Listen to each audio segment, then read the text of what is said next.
happiness a choice? Hmm. Let's discuss. Hi, my name is Susie Porter, and I help women rewrite their lives so that they can create their happily ever after. I remember when I was in my early 30s, I was dating a guy who used to love to tell me how to live. We're not together anymore. uh, anyway, the important reason why I'm bringing him up is because he said to me, and I can't remember the context of our conversation, but I remember him saying to me, well, Abraham Lincoln said people are about as happy as they make up their minds to be. And I still remember feeling pissed off when he said that. Probably because, in the context of that conversation, I was probably looking for some compassion and understanding, not a bumper sticker cliche. But still, I've thought about that ever since, because it's been written that Abraham Lincoln suffered with terrible depression for most of his life. So for him to say that happiness was a choice really made me think about it. What did he mean? I mean, I have a happy outer personality, extroverted, but on the inside, y'all, oy vey. It's kind of incredible how the insides and the outsides can be so different. And I started feeling depressed, I guess you would call it, even as a kid, just isolated and staring off into space, feeling. I mean, when you're a kid, you don't call it depressed. I didn't call it being depressed, but I know that it got more severe and more severe over the years. It hit me hard when I was in college. It just came, I didn't know where it came from. Nothing tragic happened. And then in my 30s and 40s, it would overwhelm me completely for weeks and then even for months at a time. I mean, it was basically ruining my life. Um, it was something I couldn't figure out. I couldn't beat. I tried like six different kinds of antidepressants, and none of them really worked for me in the long run. I was always jealous of people who said, I took Prozac and now I'm all good for the rest of my life. Prozac did nothing for me for depression.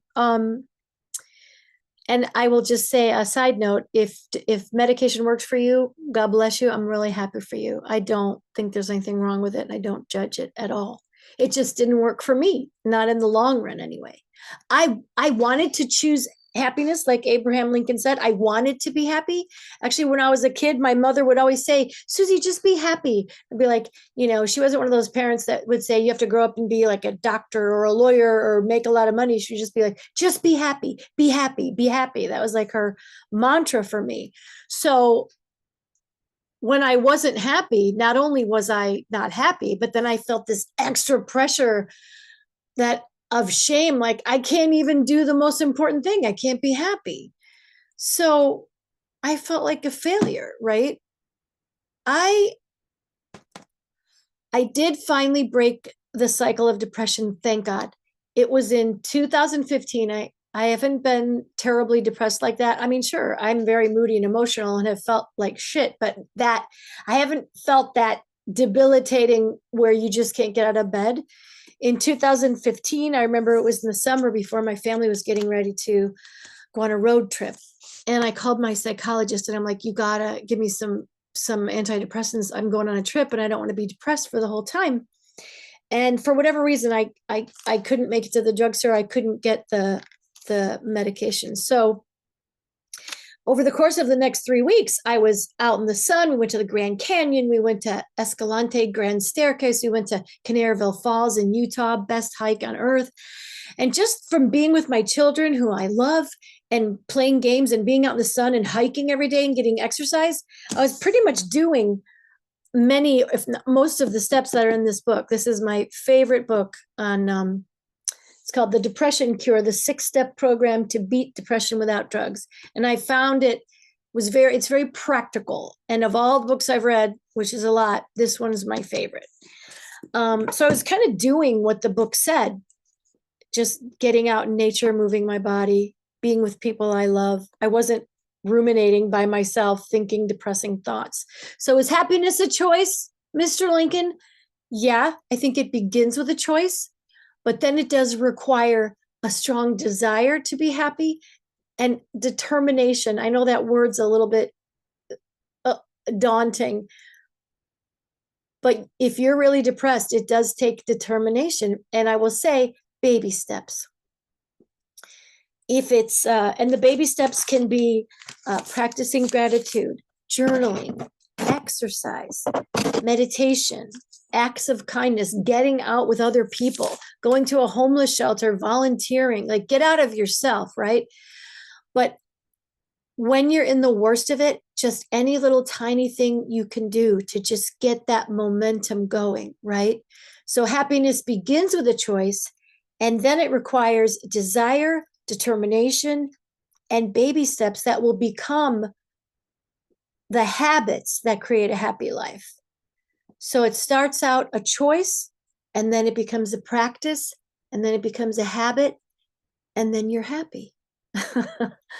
I can honestly say, I'm not going to say I'm happy all the time. That's just not true. But I'm not depressed anymore. My baseline, I have tools and I have practices. And I decided, what works for me is spiritual practice. I read spiritual books. I pray. I meditate. And I journal almost every single day. I'm sure I miss a day here and there if I have the flu or something, but I made that a top priority. And as a matter of fact, when I came back from that vacation, I said, oh my God, thank God I'm not depressed anymore. And that was when I decided, before I did develop this spiritual practice, I decided then I can't afford to think negative thoughts. And I became much more aware of my thoughts. And I remember I had this little note on the fridge, it's like old note here. And I would just look at it. Okay, gratitude, journaling, and just doing a little thing. So you decide to be happy, yes. And then you decide to do the things that will help you to be happy. And you practice them. Practice, practice, practice. And you have to believe that happiness is available for you and that it's possible.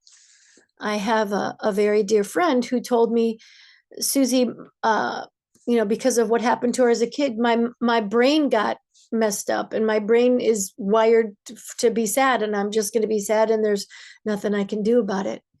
And she really believes that. And I think that I probably used to believe that. And I think a lot of people might believe that. And I can understand why people would believe that. Because if we have pain or trauma or some kind of abuse in our childhood, you can't just think a happy thought and be happy. Somehow you have to find a process or a way to heal that before you feel safe enough to let it go.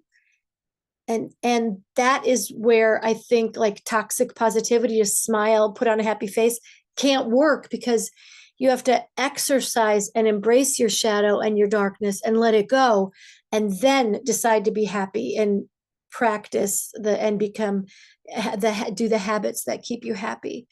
So happiness is a choice. It's not denying what happened to you, but it's saying, this happened to me. It was very sad.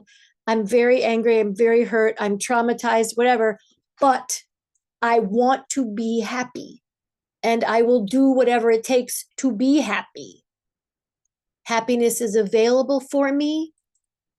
It's possible. I choose it. I mean, if you think about it from a common sense point of view, who would choose depression? I mean, I'm not going to make depression wrong, because I think my soul chose depression to help wake me up. And when I meet my soul, I'm going to say, thanks a lot. That was a terrible choice. But I have infinite compassion for people that have depression or are sad for whatever reason. I've been there. I was there for years. And I've had a lot of other shit happen to me, and depression is the worst by far. And so, is happiness a choice? Yes. It's a choice. Then it's a determination. It's a practice, and it can become a habit. It's available for you, not just shiny, happy people on TV. It's available for you. But happiness is a choice. Yeah, I think Abraham Lincoln was right. I think it does begin with a choice, and then you got to do some other stuff. So that's my wish for you. I can't choose it and do it for you. I chose it and I do it for myself. And it's not easy. It's like going against the tide. It's like turning the Titanic around when you've been on a sad, miserable, depressed ship for your whole life. It takes a little bit of time. Turn that motherfucking miserable ship around, right? But you can. The brain is neuroplasticity. That means as soon as you start thinking different thoughts, your brain chemistry changes. I highly recommend Dr. Joe Dispenza's work is brilliant for that. But whatever you do, whatever meditation or exercise or yoga, it has to feel fun and right for you. Whatever you choose will work for you. Namaste. God bless you. May the happiness fairies bless your emotions, your heart, your soul, your mind, your thoughts. Start with your thoughts because that's where all your feelings are coming from, those thoughts, right? Dig them up, choose the happy ones, deal with the hateful, angry, sad ones, write them out, and ask your higher power, whatever you believe in, to help you choose to be happy and to help you be able to receive that happiness, practice that happiness, and become the happy person that you want to be. Okay. God bless you.